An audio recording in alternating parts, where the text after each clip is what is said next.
Hello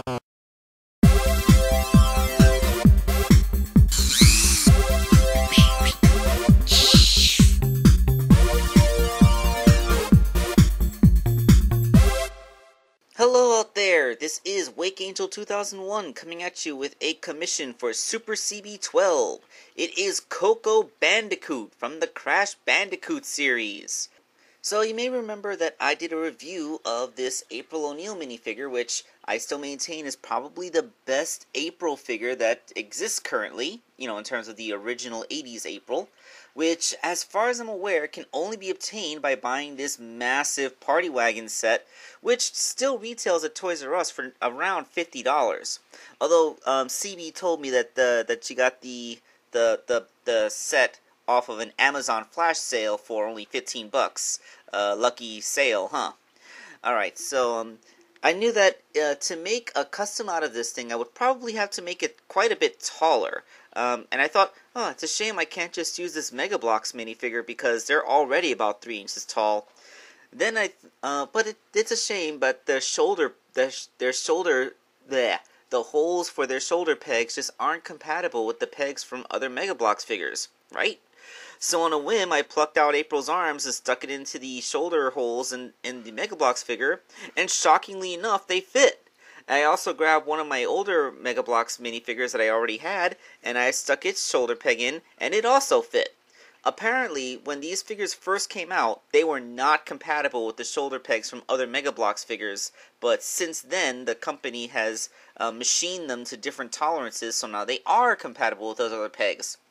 Of course, there was still advantage in getting April because she's the only female buck that has feminine shoulders, as every other one is a male character with shoulders that go way farther out, and it would just kind of look awkward. I mean, look at how weird that right arm looks.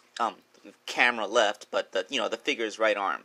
So yeah, that entire big party wagon set was purchased just so I could use the arms to make a better Coco. Isn't that funny? Now that we have the base figure all set up, all that's left is the sculpting and the painting. So, I had to make bigger shoes to match the Coco style, and also give it a more stable base to stand on once the head sculpted up to be significantly larger. And, Coco wears a pair of overalls, but with only the left shoulder strap on, the other one hanging down around her waist. I think that's supposed to be, fashionable.